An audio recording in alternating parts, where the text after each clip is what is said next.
बच्चों, आज हम आपकी हिंदी पाठ्यपुस्तक रिमझिम का पाठ 13 स्वामी की दादी पढ़ने जा रहे हैं। ये जो पाठ है ये आर के नारायण के नॉवेल मालगुडी डेज़ से लिया गया है। इसमें स्वामी नाम का एक बच्चा है जो कि अपनी दादी से वार्तालाप कर रहा है। ये पूरा पाठ जो है उन दोनों की वार्तालाप पर ही आधारित है। अब दादी नानी से बात करना तो आप लोगों को भी अच्छा लगता होगा। एक दादी नानी ही तो हैं जो हमारी बातों को बड़े इत्मीनान से सुनती हैं, बड़े आराम से सुनती हैं और हमारे हर प्रश्न का बहुत ही प्यार और सरलता से उत्तर देती हैं। तो जिस तरह आपको अपनी दादी और नानी से अपनी बातें शेयर करना पसंद है, वैसे ही स्वामी जो छोटा सा बच्चा है ये भी अपनी दादी से अपनी बातें शेयर कर रहा है। और आइए देखते हैं दादी उसकी बातों का क्या उत्तर देती है। बैठक और भोजन कक्ष के बीच कम हवादार अंधेरे गलियारी की बंद सी कोठरी में स्वामीनाथन की दादी अपने सारे सामान के साथ रहती थी।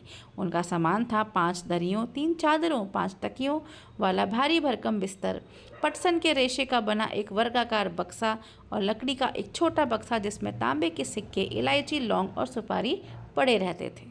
तो इस कहानी के पहला जो पैराग्राफ है उसमें दादी का घर और दादी के सामान के बारे में बताया गया है। आगे पढ़ते हैं। रात के भोजन के बाद स्वामीनाथन दादी के पास उनकी गोद में सिर रखकर लौंग, इलायची की गंध भरे वातावरण में अपने आप को बहुत प्रसन्न और सुरक्षित महसूस कर रहा था। ठीक है, अब रात का समय है। रात का भोजन करने के बाद स्वामीनाथन जो है वो अपनी दादी के पास आया है और उनकी गोद में सिर रख के लेटा हुआ है।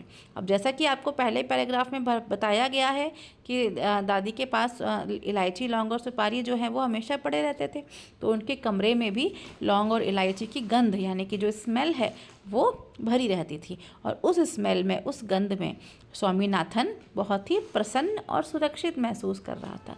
उसे वो भीनी भीनी सी खुशबू बहुत अच्छी लग रही थी। बड़ी प्रसन्नता से वह भरकर बोला, ओह दादी, तुम नहीं जानती राजम कितनी ऊंची चीज़ है। उसने दादी को राजम और मणि की पहले दुश्मनी और फिर दोस्ती की कहानी सुनाई। अब राजम और मणि नाम के उसके 2 मित्र हैं और वो अपने मित्रों की बातें अपनी दादी को बता रहा है। और जो राजम है उससे ये कुछ ज़्यादा ही प्रभावित है। ये जो स्वामी नाम का बच्चा है राजम की शख्सियत से कुछ ज़्यादा ही प्रभावित है और राजम के बारे में बढ़ा चढ़ाकर अपनी दादी को बता रहा है। ठीक है, तुम्हें पता है उसके पास सचमुच की पुलिस की वर्दी है, स्वामीनाथन बोला। अब वह बता रहा है दादी को कि राजन नाम का जो बच्चा है उसके पास सचमुच की पुलिस की वर्दी है, यानी कि पुलिस की यूनिफॉर्म है। सच? उसे पुलिस की वर्दी क्यों चाहिए? दादी ने पूछा। तभी दादी ने पूछा कि भाई तुम्हारे दोस्त को, जो कि तुम्हारी ही उम्र का बच्चा होगा, आखिर उसे पुलिस की वर्दी चाहिए क्यों? इस पर स्वामीनाथन बोलता है, उसके पिता पुलिस अधीक्षक हैं, वह यहाँ की पुलिस के सबसे बड़े अफसर हैं। दादी काफ़ी प्रभावित हुई। दादी सुन के काफ़ी इम्प्रेस हुई, काफ़ी प्रभावित हुई। उनका सच में काफ़ी बड़ा दफ्तर होगा, उन्होंने कहा। दादी ने भी कहा कि हाँ, जब इतने बड़े अधिकारी हैं तो भाई उनका दफ्तर भी जो होगा वो काफ़ी बड़ा होगा। फिर उन्होंने उन दिनों की कहानी सुनानी शुरू की जब स्वामीनाथन के दादा रौबदार सब मजिस्ट्रेट थे, जिनके दफ्तर में पुलिस वाले कांपते हुए खड़े रहते थे। तभी दादी ने स्वामीनाथन के दादाजी के बारे में बताया, जो कि एक रौबदार यानी कि एक बहुत ही प्रभावशाली सब मजिस्ट्रेट थे और उनके दफ्तर में यानी कि उनकी ऑफिस में पुलिस वाले कांपते हुए खड़े रहते थे। उनसे डरकर खूंखार से खूंखार डाकू तक भाग खड़े होते थे। स्वामीनाथन अधीर होकर उसकी कहानी खत्म होने का इंतज़ार करने लगा, लेकिन दादी जो है वो बोलती गई, इधर उधर भटकती हुई और अलग अलग समय पर घटी घटनाओं को गड्ढमड्ढ करती हुई। अब स्वामीनाथन तो भाई अपने राजन की बात बताने बैठा था, लेकिन दादी दादा की कहानी लेके शुरू हो गई। तो बस स्वामीनाथन दादी की बातें ख़त्म होने का इंतज़ार कर रहा था कि कब ये दादी की बातें ख़त्म होंगी और कब मैं अपने दोस्त की बातें इनको बताऊंगा। लेकिन दादी जो थी, जो एक बार शुरू हुई, वो बोलती ही जा रही थी, बोलती ही जा रही थी। ठीक है, बस काफ़ी है दादी, उसने रूखे स्वर में कहा। मैं तुम्हें राजम के बारे में कुछ बताना चाहता हूँ। जानती हो उसे गणित में कितने नंबर मिलते हैं? तभी स्वामीनाथन दादी से बोलता है, दादी बस करो, अब मैं तुम्हें अपने दोस्त राजम के बारे में बता रहा हूँ और तुम जानती हो उसे गणित में कितने नंबर मिलते हैं? सारे नंबर मिलते होंगे ना? दादी ने पूछा। अब तुम ऐसे बता रहे हो तो शायद उसे पूरे में से पूरे मिलते होंगे। अरे नहीं, उसे 100 में से 90 मिलते हैं।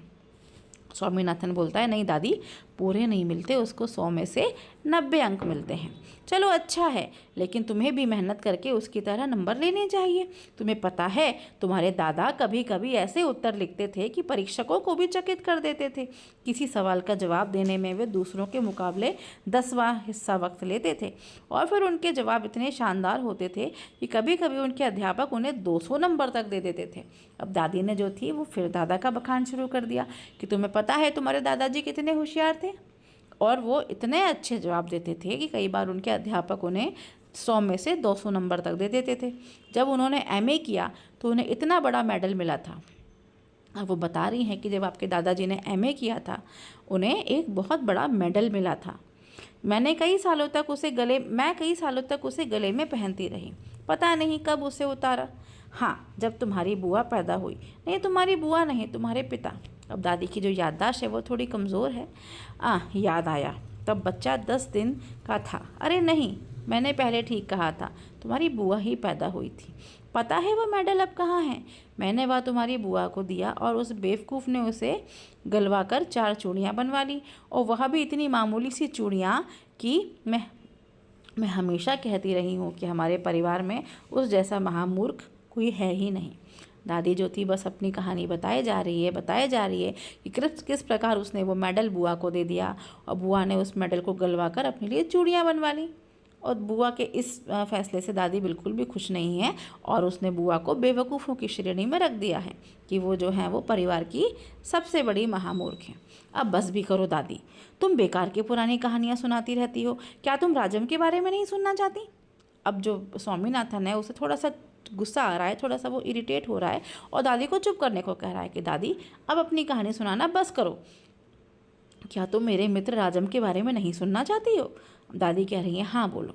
दादी, जब राजम छोटा सा लड़का था तो उसने शेर मारा था। सच? बड़ा बहादुर लड़का है। दादी को बड़ा आश्चर्य हुआ कि इतने छोटे बच्चे ने शेर मार दिया।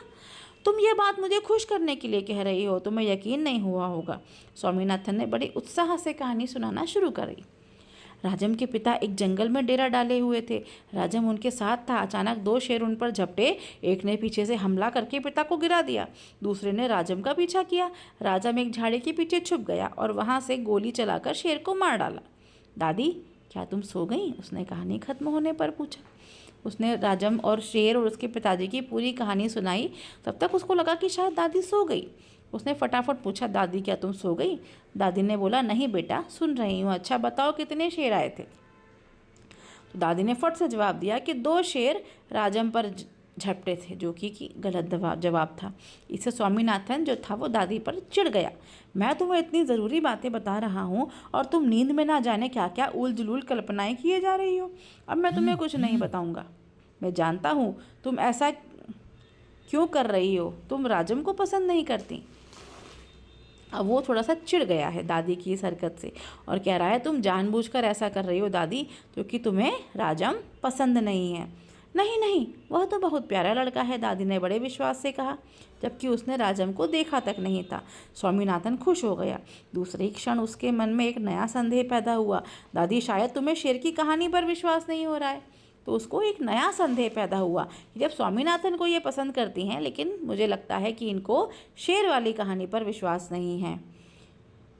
मैं एक एक शब्द पर विश्वास करती हूँ, दादी ने स्वर में मिठास भरकर कहा। दादी ने स्वामीनाथन का मन रखने के लिए कह दिया कि नहीं नहीं, मुझे तुम्हारी कहानी पर पूरा विश्वास है।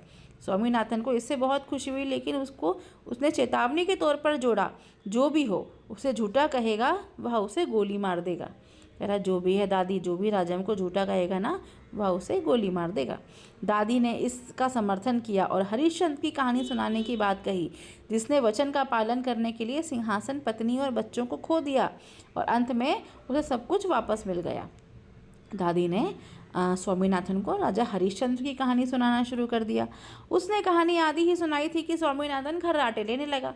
कहानी सुनते सुनते स्वामीनाथन को नींद आ गई और वो सो गया। दादी भी रुक रुक कर बोलने लगी और फिर वह भी सो गई।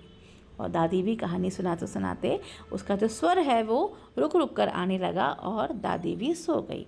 इस प्रकार दादी और उनका पोता एक दूसरे को कहानी सुनाते सुनाते सो गए। तो ये थी आपकी एक प्यारी सी छोटी सी कहानी, दादी और पोते के बीच प्यार को दर्शाती हुई।